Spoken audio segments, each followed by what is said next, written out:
The Chicago City Treasurer presents the Financial Empowerment Summit, featuring powerful financial advice from multimillionaire stars and experts. This is Wealth Building Conversation.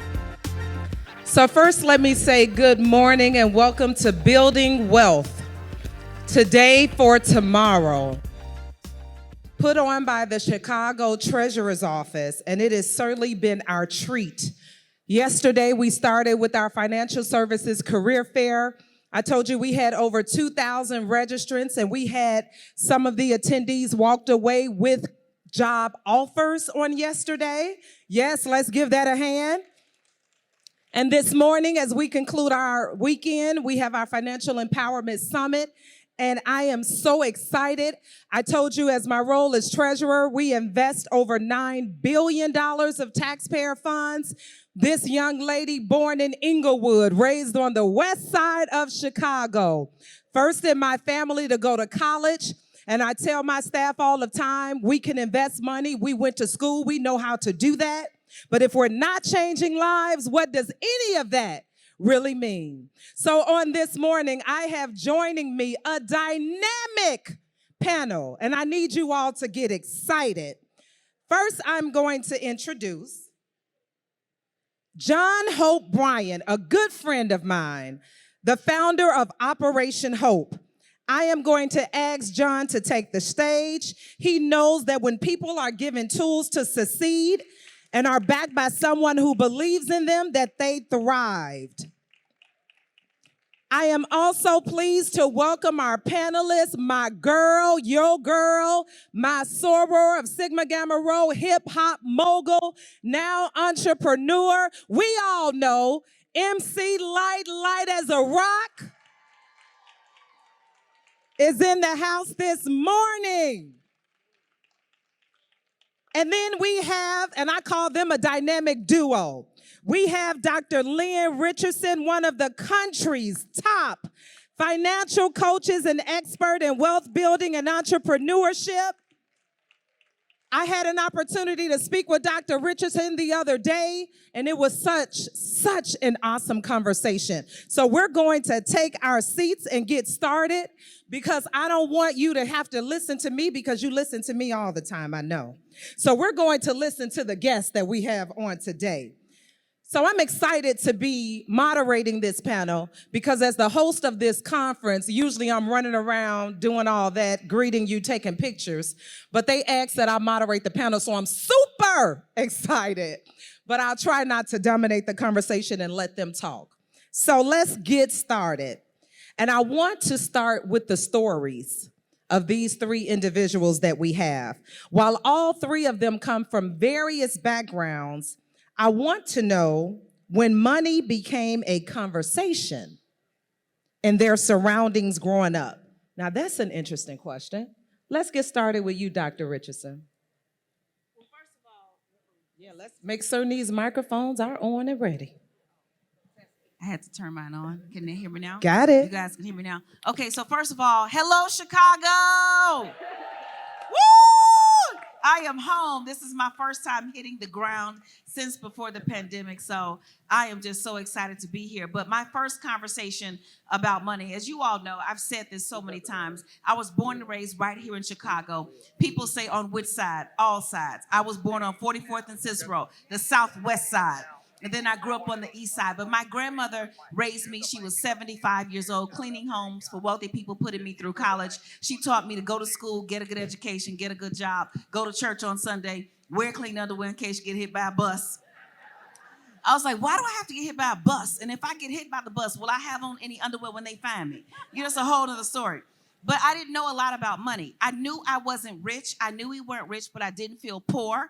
When I would ask grandma for money, she'd tell me to look in the room on top of the shelf, behind the box, inside my pocketbook, inside a zipper, wrapped up in a piece of paper towel. It's $20.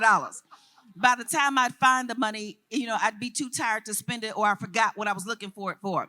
I went off to college. I didn't have a financial education. I was at Northwestern University, young, Black, gifted, and on this pathway to be what my grandmother dreamed for me to be. But I got a whole bunch of credit cards, couldn't pay anybody. When the creditors would call and say, can you borrow the money? I'd say, can I borrow it from you? I had all kind of funny answers. Fast forward, I get out to the real world. My credit is jacked up. My furniture's from Rent-A-Center. I have this bad relationship with money. Then I start making a lot of money, and it got worse. You see, more money doesn't solve a money problem. If it did, millionaires wouldn't go bankrupt. So here I was making $60, $70, $80, $90,000 a month, not a year, a month, and I was still living check to Monday. And so that's when I changed everything, and now I spend my life helping people understand just that more money doesn't solve a money problem, which is why what's happening here today and going forward is so important, because it's not just about what you make, it's about what you keep and what you make grow. Rich people stay rich because they act poor. Poor people stay poor because they act rich. And poor people stay poor acting rich in front of other poor people, which is real crazy. So we're here to change that today. Wow. Wow. MC Light. What do I say after that? I'm here to learn. I can just say, many of us, and I know Lynn and I have discussed this many times, is we all have this attitude, we'll spend it, we'll make more. Just spend it, we'll make more. Just spend it, we'll make more. And, for me, I was blessed enough that as a kid getting into this business, my first record was released when I was 16, 17 years old. And so I had the opportunity to make a lot of money right out the gate. But in learning with Lynn, it's been a whole new frontier of how it is that I save my money, how I invest my money. It has become a new groundwork for me, because as an artist, we get out there and we spend it, and then we are waiting around for the next record, for the next tour. There was even a point where I had a house, a brand new house, but I didn't have money to put curtains on the windows. Now, this was back when I was 21, but I didn't know any better. No one taught me what a budget was. And although I heard you needed one, I was like, why do I need a budget? But it turns out that it doesn't matter how much money you have, a budget is necessary. So I'm learning all sorts of things being under the tutelage of my sister and expert, Dr. Lynn Richardson. Now, as Mr. Bryan speaks, I want you all to listen to this, because I don't think this is something we realize. So MC Light just said that she started 16, 17 years old. But even then, if you are not taught to manage your money, this is John, jump in. This is amazing. Isn't God good? Turn it on. The devil's a liar. That's why he didn't want to hear me say that. Isn't God good? Hold on a minute. The Bible suggests be hot or be cold. Come on now. If you're lukewarm, I'll spat you out. Come on now. Translation. Even God is not like mediocrity. You can't be half pregnant in this world. You either do it or you don't do it. Step in or step out. One more time. Isn't God good? Let me tell you something. Your city treasurer comes correct. I've been to 100 countries. I've been to thousands of cities. I founded an operation over 30 years ago. I've been doing this for a long time. $4 billion in capital invested in our neighborhoods. 4 million clients, 200 cities, 200 offices, 46 cities. These are full-time employees. Some of my teams are here today. I've dealt with 8 presidents. I've been honored by 5. I've served 3. Let me tell you something. I've never seen a city official do this, ever. And she won't be appreciated. She won't be appreciated, but that doesn't mean she didn't do it right. She even dressed right. Let me tell you something. She's making smart sexy again.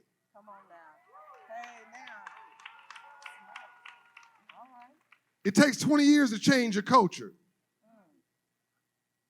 In the last 20 years, we've made dumb sexy.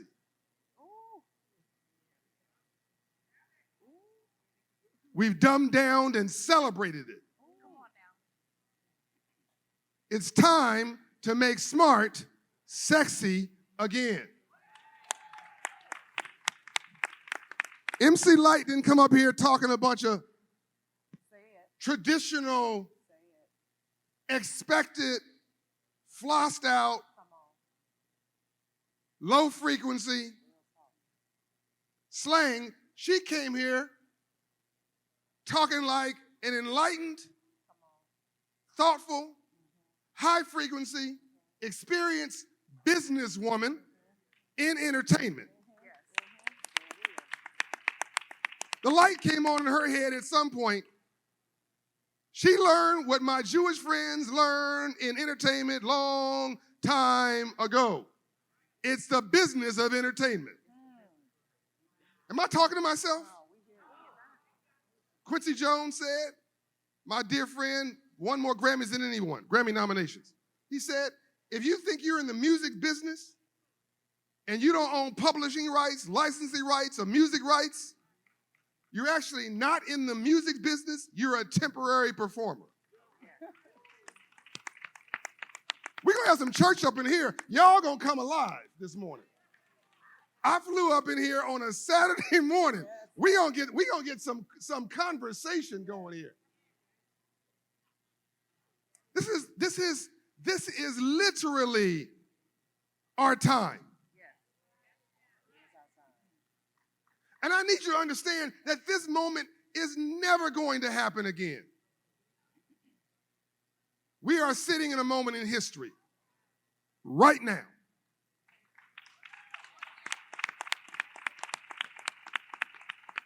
It's never been in vogue in 400 years to be black. Not positively. It is now. But what are you going to do about it? She's found the rainbow after the storm. She went to somebody who knew more. We want to understand how to produce a record. Ms. Richardson would have gone to her. But she's trying to understand how money works. Let me tell you who's coming to me and having dinner quietly. Quavo. He's not talking about rap records and this and that. He's telling the fans, yo, I'll get you in a minute. John talked about how to own the block. This is 2 weeks ago. John, tell me about how to run my foundation properly. I don't want to just be writing checks and subsidizing people. How do we leverage money? How do we use, what's good debt and bad debt? He heard me say that. Good debt is debt that appreciates. Good debt is tied to assets that may appreciate. Bad debt is financing jewelry. Financing tennis shoes. Financing a vacation, financing a sports ticket. They're even financing the rental of a car now. One rental of one car is being financed, and all we're asking is, what's the payment? You never ask what the payment is when there's an interest rate attached. Am I talking to myself?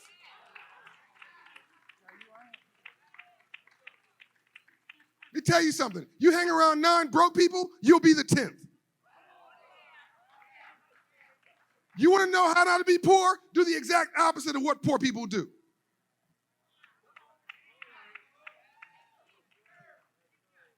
We make money during the day. You build wealth at night. You build wealth when you sleep. I'm going to say that one more time because we're obsessed with the wrong thing.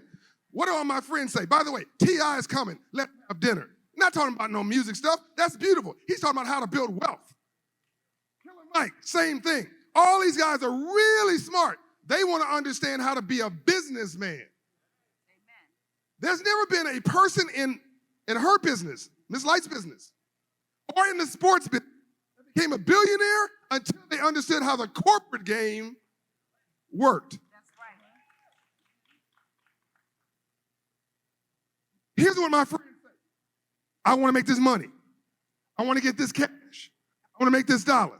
I want to get this money. I want to get paid. Wrong answer. Money has velocity. It's going somewhere. Anybody can make some money. Anybody can make money. You build wealth in your sleep. That's right. Do I have 2 more minutes? Next What? question, what? So let me say this. as he answered my second question, and I'm going to bring it over to these two ladies to answer this second question. But I want you all to really pay attention to when he spoke about building wealth in your sleep. That is amazing. But I also, as I asked MC Light and Dr. Richardson, what is generational wealth to them? Because John just answered that question. When I look around this room, I have to tell you all, as a Black woman, elected treasurer of Chicago, as a Black woman, yes, when I look around this room, and I know Dr. Richardson and John and MC Light can attest to this, being a woman in finance, a Black woman in finance, when I walk into the room, I have to tell you all, not only am I the minority, I am the only one. And in many instances, I'm sitting around the room and I'm not quiet, as you see.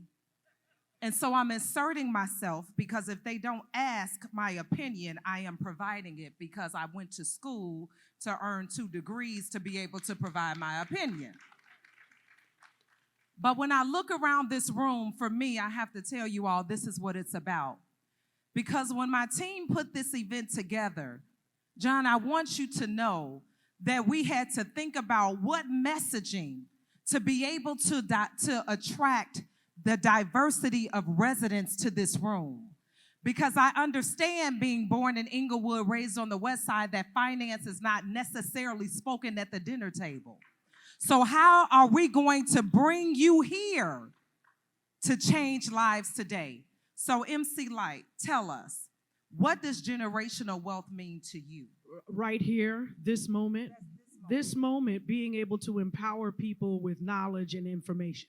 I happen to be the type of person where I need a diagram. I need instructions, directions that are purposeful and that are strategic. And I find that some of the best teaching that I've ever received as it relates to my finances and knowing what to do with incoming money is Dr. Lynn's teachings. Her 10-10-30-50 rule, you know, being out on the road with her, I get the opportunity to hear some of the same messaging and some new stuff every time that we go out. And I think it's so important that I'm in the space to get this information consistently, continuously. And so I begin to walk with it as I'm learning. I'm able to implement what it is that I'm being taught. And so for me and many others that you've named, Quavo, T.I., Killer Mike, you know, these are next level thought guys that are vibrating on a higher frequency.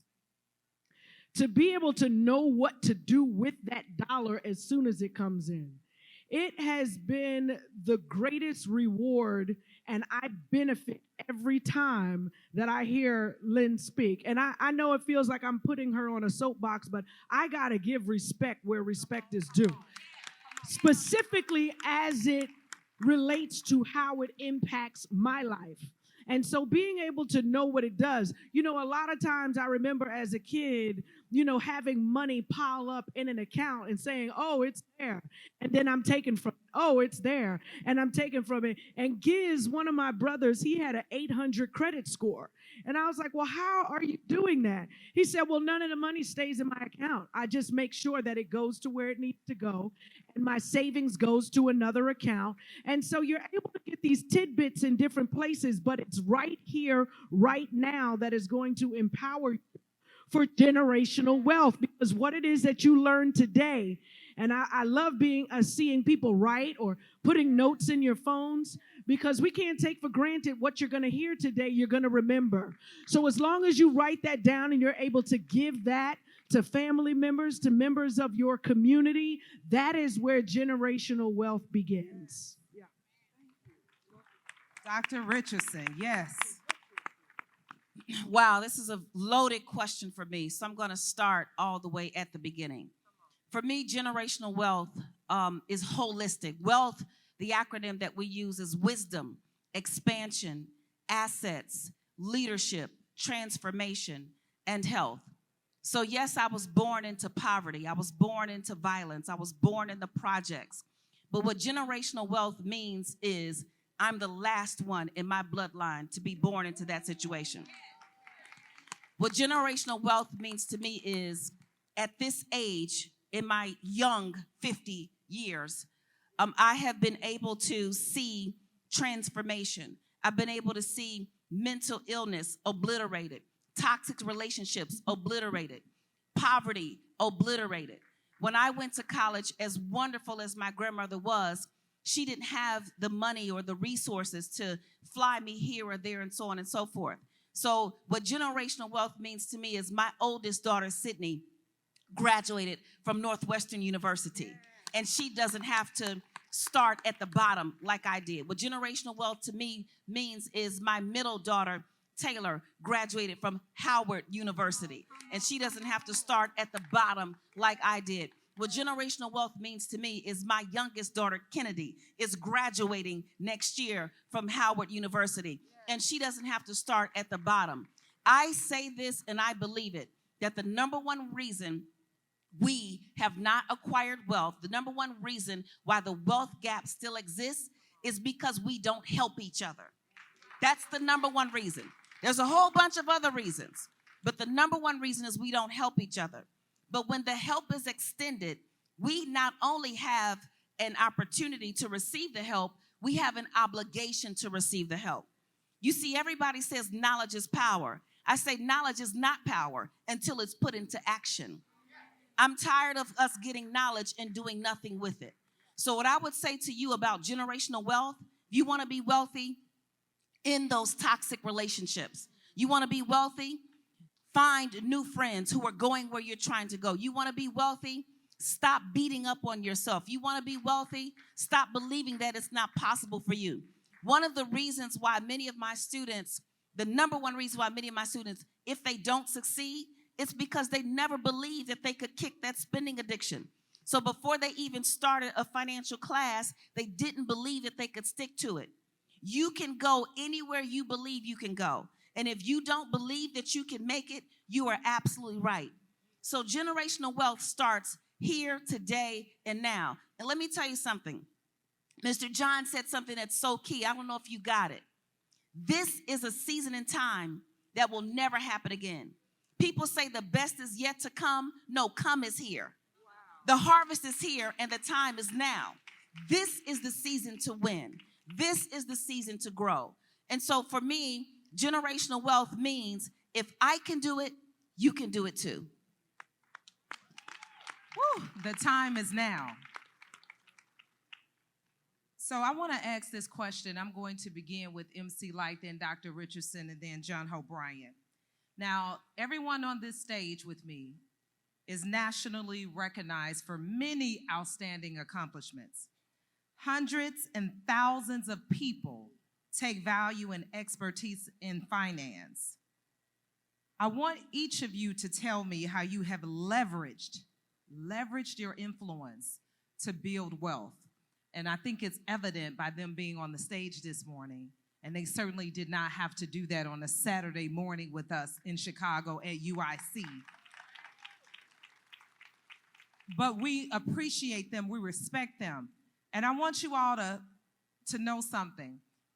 MC Light comes here often to Chicago. A few years ago, before the pandemic, I remember she did a concert out in Douglas Park on the west side of Chicago. I was there.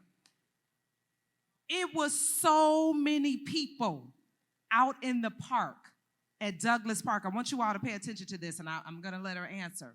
It was so many people. I was so glad that I was an elected official at the time so I could go over to the VIP lounge and I could have a good seat. Because if I didn't, I would not have a seat. That was to hear her in concert. I'm glad to see you here in the room, but I need us to show up to learn about building generational wealth and being free financially, the same as we do to hear her perform in concert. So I want her to speak because I know her influence goes far. So talk to us about how you have leveraged your influence to build wealth. Well, I think right off the bat, I just think about the partnership that I have with Dr. Lynn. So yes, my notoriety may get me into, different spaces. It may bring a different crowd of people every time, wherever it is that we are. And that is just the catch-all so that when we get them there, they can hear Dr. Lynn speak. So, and many times over, I call Dr. Lynn my show and tell, because there's nothing that I can give you in a rhyme that will amount to what it is that she will say once she begins to talk about generational wealth. Once she begins to talk about how to get your money right. Once she begins to talk about how to clear your credit up. There's a wealth of knowledge that comes by way of me stepping up front saying, MC Light, ta, but watch this. And then we bring forth. So I understand what it is that the name value that comes into play. But really, when it comes down to the nitty gritty of what happens after music and what happens in your everyday life, what it is that she shares, I am well aware, is what matters, is what truly matters. Yeah. And Dr. Richardson, I know you all know, has a show on WVON radio here in Chicago. The Millionaires, what is it? Round Table, because I was going to call it Club. Millionaires Round Table. I had an opportunity to speak with her the other day. Go ahead, Dr. Richardson. What I would say about how I leverage my influence to build generational wealth is the only way I could describe it now is, and I can't equate myself to her because I was not there in that time, but I literally feel like Harriet Tubman must have felt. I am free, and now I'm going to get everybody else. Even against your own will. Now, I'm not going to shoot nobody. You might just feel like you got shot. But I have to go and get everyone. That's how I feel. And I feel like I'm no longer looking for solutions. I spent the great majority of my career when I decided to exit the corporate space and understand I was working for one of the most powerful women in the world. Today, everybody knows her as Tashonda Brown Duckett, the CEO of TIAA. But at that time, she was running a division, and I was her show and tell. I had the biggest spending account, running all the initiatives. And I was at a meeting, and they asked what I was going to do for the next 5 years. And some verse came out. Before I knew it, I was talking about helping people be free and God and so on and so forth. And they all looked at me. And once you said it, I said it. I couldn't take it back. And so I took all of that knowledge that I had amassed to help one of the world's largest financial institutions. I said, they're great. They have trillions of dollars. I'm not going to take this knowledge and pour it into first Russell Simmons. And I ran one of his companies. And then into MC Light. I still run all of her companies. And Lil Mama and Sheila E. and all the people that I work with. But what it really means now, because I believe because the attention is on them, and with our organization, Hip Hop Sisters Foundation, we have given over $1 million in scholarships just over the past 10 years. Hashtag Educate Our Men. Our graduate, Joshua, he graduated valedictorian, has worked for Goldman Sachs. Devin graduated. His freshman year, he almost flunked out because he had to keep a 3.0 GPA. So I called him like Grandma B. I was going to whip him with a switch. And I told him if he didn't get those grades together, what was going to happen to him. I told him what classes to take. And when he walked across that stage, it was one of the most emotional moments I had in a long time. So for me, using the influence literally means you go and get people. And I remember watching Harriet. And at some point, she was going right on the plantations and taking she was just going. She was relentless. And then they passed the Fugitive Slave Act. And so now the slave owners could go into any state and go back and capture their slaves. And so all the abolitionists told her, it's not safe anymore.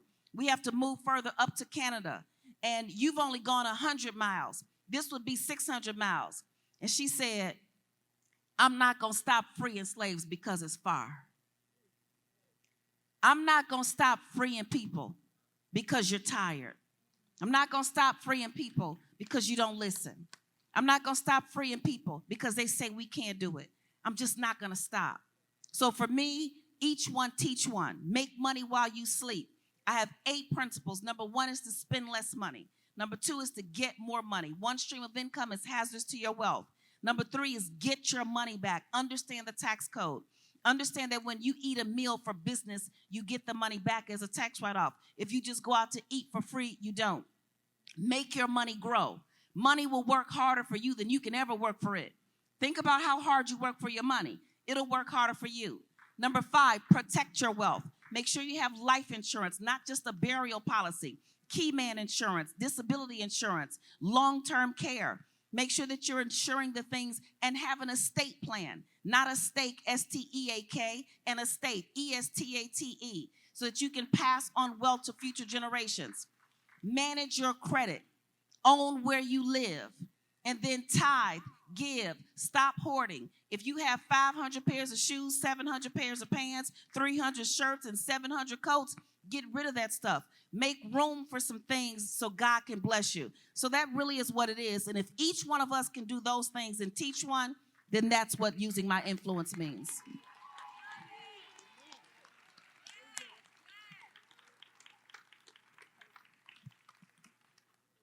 Isn't it beautiful seeing 3 black women do all this? I'm just sitting here and marveling. Look, Ms. Richardson also, Harriet Tubman also said, I would have freed many more slaves if they only knew they were slaves. I feel like we in church. I said, Jesus. So, That part. yeah. So let's have some real talk conversation about this question. So my grandfather was born in 1871 in Mississippi, R.B. Smith, born into slavery, ended in 1865, but no one gave him the memo. He became a farmer, sharecropper. Farm was worth $700 in 1920. My father became a businessman. He had me at 53. I became an entrepreneur. My mother's grandmother, my great-grandmother was a slave. My grandmother lived in East St. Louis in a shotgun shack. You don't know what that means? It means that you can shoot through the front door all the way to the back and hit nothing all the way through. It's one building. My mother and all her sister lived there. My mother's mother used to take her money when she worked cleaning houses, so she learned to save. So when mother would ask her how much you made, she said, I made 25 cents versus 50. She kept the 25 herself. That served her well when she was married to my father, who could make money but couldn't keep it. And my mother and my dad divorced over money. The number one cause of divorce is money. My mom and dad divorced because my dad beat my mother, domestic abuse. Number one cause, domestic abuse, is money. We owned a gas station, an apartment building, our own home, all that stuff. We lost it all because my dad would not listen to my mother. They didn't realize that they were better together. To Ms. Richardson's point, if you're in a relationship, this is the only time I don't think math works. I think I love math because it doesn't have an opinion. But in this particular instance, I'm going to tell you, in a relationship, math should not work. If 2 plus 2 does not equal more than 4, get out of the relationship. You need to be better together. My dad, yes, my dad would not listen to my mother. And my mother was a financial genius. My dad was a hustler. So they broke up. My mom left. We lost it all that generational wealth. So my great-grandmother was a slave. My mother owned a shotgun shack. My mother owned a home. She went and bought a home, then bought 7 homes. I own 700 homes. I'm the largest minority owner of single-family rental homes in America today. Operation Hope takes my money. My businesses make my money. People know me about Operation Hope. I'm a businessman and an entrepreneur. I just don't talk about that part of my life. But I think you need to understand that I'm not selling wolf tickets up here. I'm not giving you some motivational speech. I'm telling you that I was homeless in 18 years of my life. I'm telling you that my mom and dad divorced and they beat each other when I was 5 years old and I watched them. I'm telling you that when I went to go live with my mother, who lived with her girlfriend, that she told me was her cousin, so I would not feel ashamed. And then she told me the guy who saved my life when I was 7 was my uncle. He was really the boyfriend of my mother's girlfriend. We stayed there, and I was swallowing my tongue, Treasurer. He saved my life. I watched him every day. He saved my life. Unfortunately, I didn't know he was a drug dealer part-time. Real talk. He came home one day, and the people that had the territory where he was selling drugs followed him home, and in front of me, at 7 years old, ran him down on a bicycle with a truck until he was dead in front of me.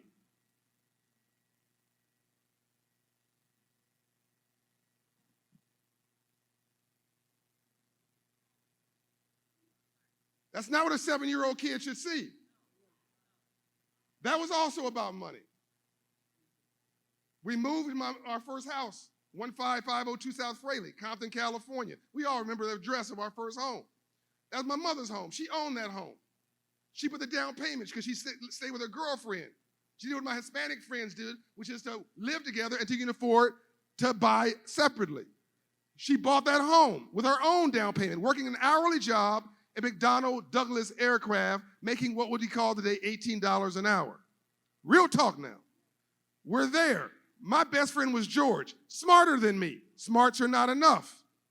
But he didn't have good role models like I had, because my mother told me she loved me every day of my life. Nothing's more powerful than a child being told that they are loved. So I have many problems today. Self-esteem's not one of them. And that has nothing to do with me. That's my mother talking through me. Real talk.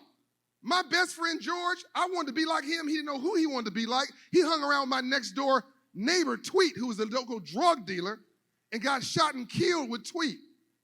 So when I'm 9 years old, talking about leveraging experiences, I'm 9 years old. I've seen enough. So I looked around, and there was a banker teaching financial literacy in my school. Make a long story short, I asked this banker, white shirt, blue suit, red tie, what do you do for a living, and how'd you get rich legally? Real talk. He said, I'm a banker and I finance entrepreneurs. I said, I don't know what an entrepreneur is. I've never heard that word my entire life. But whatever it is, if it's legal and you're financing it, and every building I see that says bank on it in this country is financing it, and there are 75,000 bank branches and 6,000 banks in the largest economy in America that's financing this thing called an entrepreneur, whatever that is, I'm gonna be one. And so I went and found out the liquor store sold candy down the street. And I said, I want to work for you. He said, sell candy. No, I don't want to sell candy. I want to be a box boy. That's the worst job I got. That's the job I want. Because all I want to know is, where'd you get your inventory? It's on the side of the box. How much is your wholesale rate? What you paid for it? What's your retail rate? That's your markup. What's your profit rate? The difference between. I quit 3 weeks later. Went home, borrowed $40 from my mother because she said, life is tough, pay me back. Made $300 a week, put the liquor store out of the candy business, became an entrepreneur at 10 years old, and I literally have not stopped. I said to you earlier, if you hang around 9 broke people, you'll be the 10th. The opposite is also true. So what did I do to leverage? I leveraged my relationship capital and my knowledge and my hustle and my experiences and even my pain. Because rainbows only follow storms. Don't let anybody tell you what you cannot do. That's right. What's the saying? That part. So I have one more question, and then I want the panelists to give their closing comments. And I see we're witnessing, we're clapping. I told you all when this started, we're changing lives today. Write it down. Write it down. I think I'm a young woman, and I can't remember everything, or whether that 6-year-old running me crazy, maybe that's the case. But please write it down. And let me say this, as I have a question for Dr. Richardson, and then I want our panelists to give us closing comments. Listen to all of the stories, humble beginnings, A lot of times we look at celebrities and we look at stars on television and we think that it's so far-fetched, not understanding where they come from. They are just like us. They are just like us, but they made it. Plus hustle. Plus hustle. But there's a reason that they are here, to help us make it. And so we don't want to leave this room the same. And so, Dr. Richardson, I have a question specifically for you. What can someone do? And you spoke about the 8 principles, and we may need refreshing on that. But what can someone do in the next 90 days, 90, to assure that they are on their way to accumulating wealth and passing it on? Over the next 90 days, I would recommend that every single person do, I would say, 3 things. 1, change your mind every single day. If you're going to change your mind every single day, you need to do just what Mr. John said, and that is write. Thoughts disentangle themselves when they pass through your fingertips. For the next 90 days, write what it is that you want. When we do our annual event, the Wealth Experience, and we're coming back, we have been on break since the pandemic, but we'll be back in 2023. At the Wealth Experience, the last one, I was able to share with all of our attendees my journals. My good friend David Duster, he told me back in 2004, you need to write everything that you're thinking, what you see, what you want. He said, because there will be no way in time to prove literally where you were to where you are right now. And so when I look at those journals, what I wrote in 2004 is happening today. What I wrote in 2006 is happening today. So first, you've got to let the thought get out of your head. So many of us have so many things we want to do, but the truth is, either A, you're not going to remember it all, B, you're going to talk yourself out of it, C, somebody else is going to talk you out of it. You are going to run into haters, naysayers, blockers, and crab barrel leg pullers. And you need to be reminded of what it is that you say that you want. That's number 1. Number 2, get in class. If you could be wealthy alone, it would have already happened. I tell people all the time, they'll call and ask a question and think that it's a simple answer. There are no easy answers to hard questions. It's a thing. So in the 21 Days to Financial Freedom, and everybody says, Lynn, I want to get my money straight. But nobody wants to answer a simple question. How do you feel when you have to tell your child, no, you can't have this video game? See, if you can't tell your child no to a video game, if you can't tell your child, no, we're not buying Christmas toys this year, we're buying stock. If you can't tell your boo, who done turned into a who, what, when, where, why, how much, to let go, then you can't amass wealth, because it is a mind change. So get in class so you can learn how to do that. The last thing, the third thing, and it's the most important, when I was number 1 at Prudential and all these companies, and I wasn't trying to be number 1, it just happened. I was the top salesperson, not just the black or female, but across the board. And they'd say, well, Lynn, tell us your success principles. And the Asian ones would stand up and say how hard they worked. And the Caucasian people would stand up and say they had excellent customer service. And I would stand up and I said one thing: acknowledge God in all your ways and he will direct your path. That's the only answer I got for you. And that's every single day. Acknowledge God in all your ways and he will direct your path. The Bible says that God will bless you with the wealth and he will add no worry to it. So if there's worry attached to your money, get rid of it. If there's worry attached to your honey, get rid of it. If there's worry attached to your tummy, get rid of that too. Whatever it is. So change your mind, get in class, and acknowledge God. Do that for the next 90 days and watch your life change. Woo! Woo!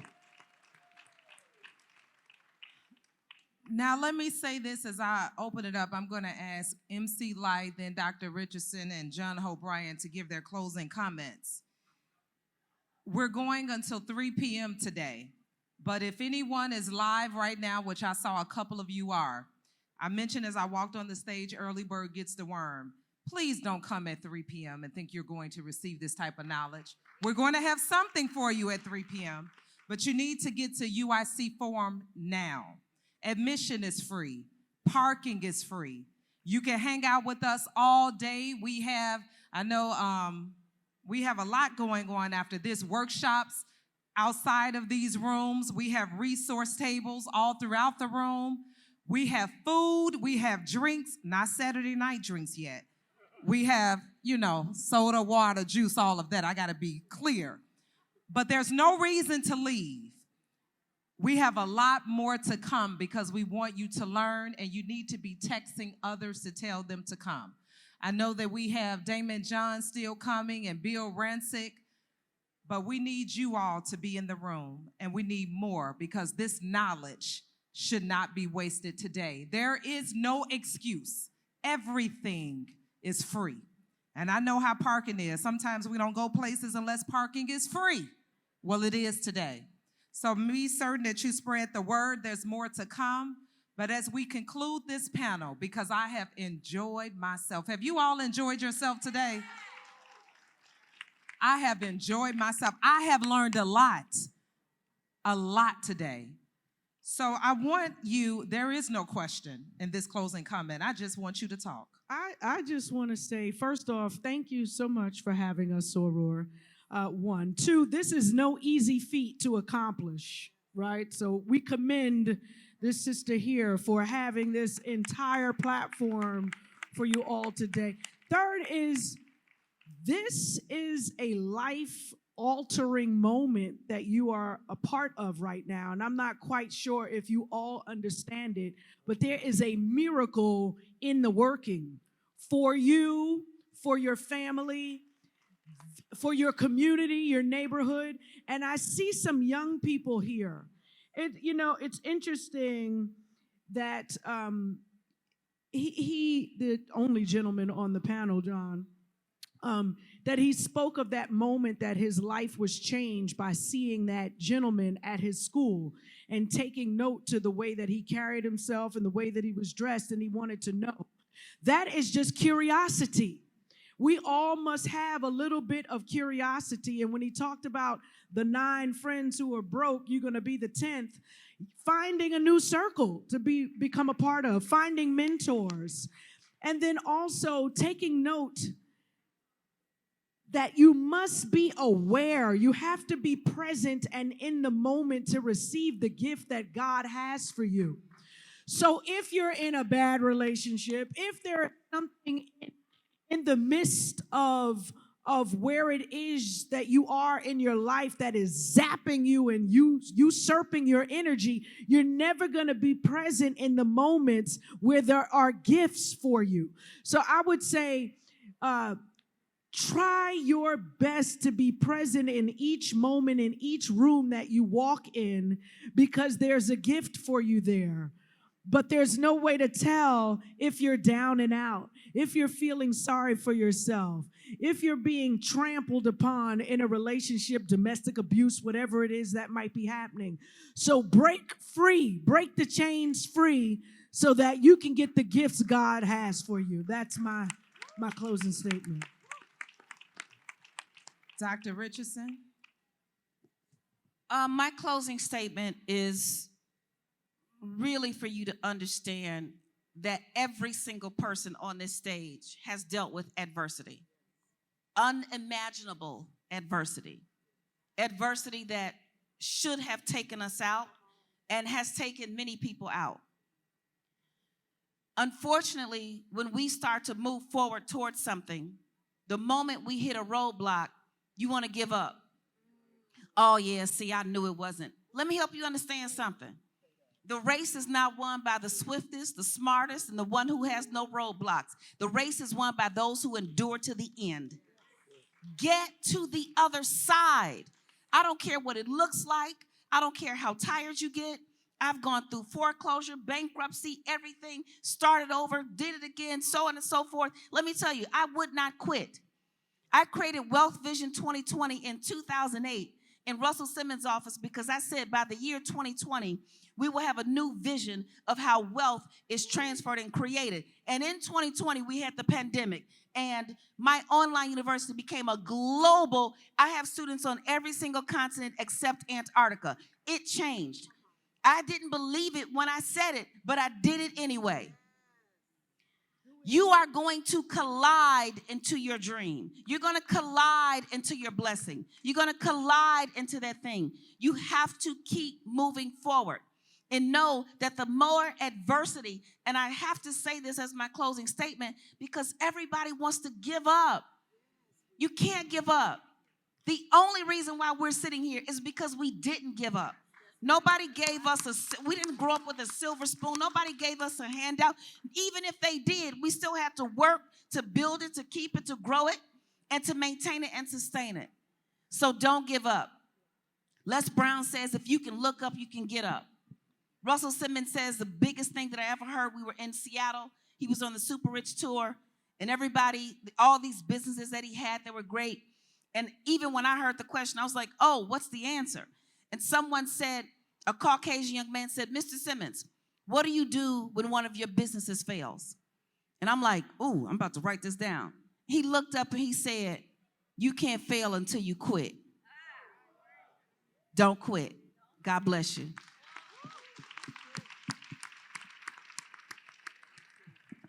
John.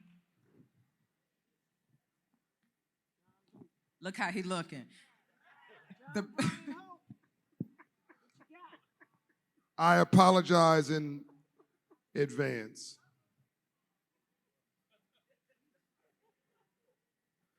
You know, I'm tired of us strolling through our misery. I see most of you paying attention. There's some folks in there who are just having casual conversations. They're on their phone, they're looking at the wall, they're talking about some stuff they can talk about in 2 hours when we gone. Do me a favor. Don't do me anything, Ashley. Everybody in here, every person, stop what you're doing for a moment and understand this moment's not coming back. This today is not like some other Saturday. MC Light will be gone. I will be on a plane. Ms. Richardson will be in another state. The treasurer will be counting the city's money. Don't talk to me as if this is casual. Don't treat her like this was easy. Today took blood, sweat, tears, money, energy. Don't disrespect it by treating her with casualness. Before I say another thing, please, everybody in here, get on your feet and say thank you.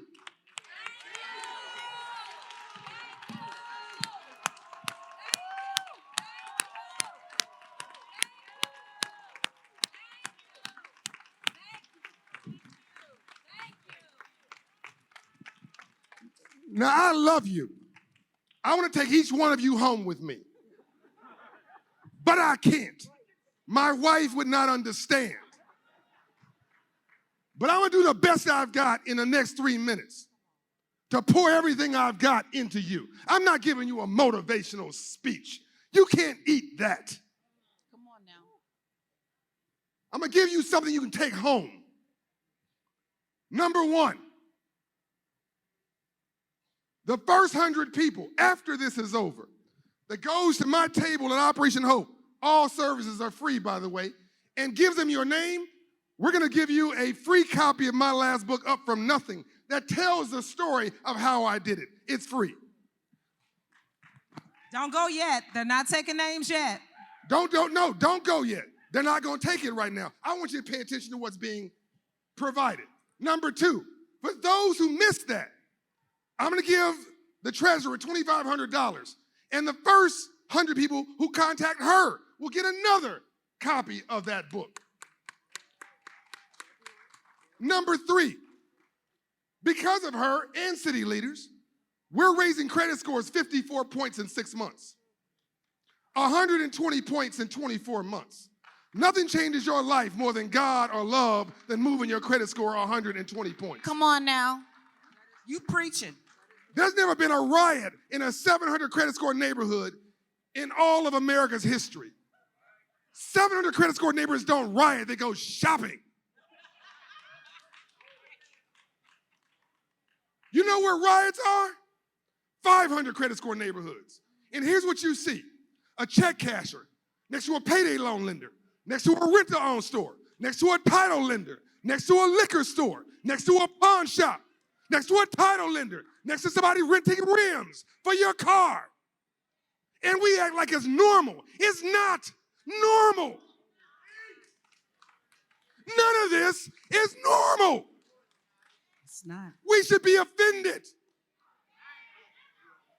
We should be insulted. What did Malcolm X say? We've been bamboozled. We've been tricked. We've been fooled. It's what we don't know that we don't know that's killing us, but we think we know. My team, for free, is raising credit scores, I just told you, lowering your debt by $2,600 in a year, raising your savings by $500. And what do I want from it? Your success. Now, here's what I want you to do when you leave here today. Yes, Ms. Richardson said it. And by the way, you should go to her if you can and be her client. Yes. Listen to me. Change your attitude. She already said that. I'm not going to cover that. Number two, change your environment. I already talked about it. I'm not going to cover that again. Number three, stop spending your money where people don't want you, with money you don't have, in a place you don't own. Excuse my French, about shit that don't matter. Stop renting uptown and decide to buy downtown. Let me tell you something. I want you to buy the worst house on the best block in the hood. D-A-H-O-O-D, the hood. It's called inner cities. An inner city in France is called Paris. Everybody loves our communities but us. Buy it, listen now, rehab it, and rent it. Do not sell. Real estate values have never gone down in American history. Right. Ever. Buy it, rehab it, rent it, and hold it. Buy it, rehab it, and live in it. Buy it if you have to, rehab it and sell it. I don't like that idea, but they do flips. If that's all you can do, fine. I want you to own your block. Now, here's some data for you, and I'm done. I know I'm boring you. I'm going to leave you with some data. Maybe you'll believe this. 60624 zip code. That's where I live. Who live in 60624? That's where I live. Now, anybody in here, you're driving up what I'm just telling you. Here's the numbers for your city. Credit score in 60624 is 597. That's the west side of Chicago. Credit score for 60614 That's the north side. is 739. Stand by. Median income in 597, 25,000.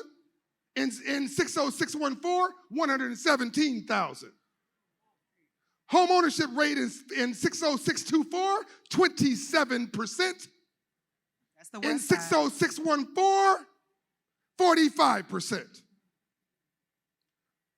Crimes per 1,000 residents in 60614, 5. Crimes in 60624, 75. Life expectancy in 60614, 81 years. In 60624, 69 years. Last point, graduation rates. 60614, 92%. 60624, 63%.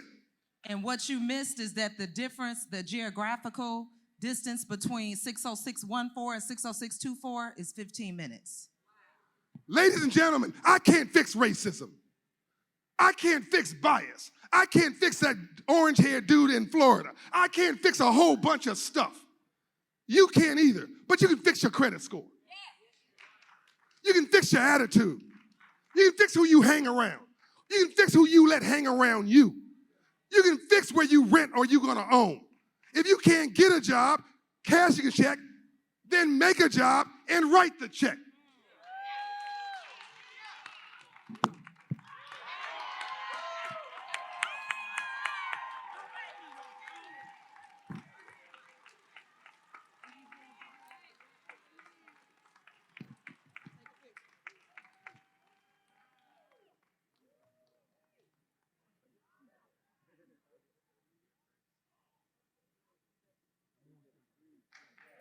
Building wealth. Give it up for the wealth management conversation. Give it up.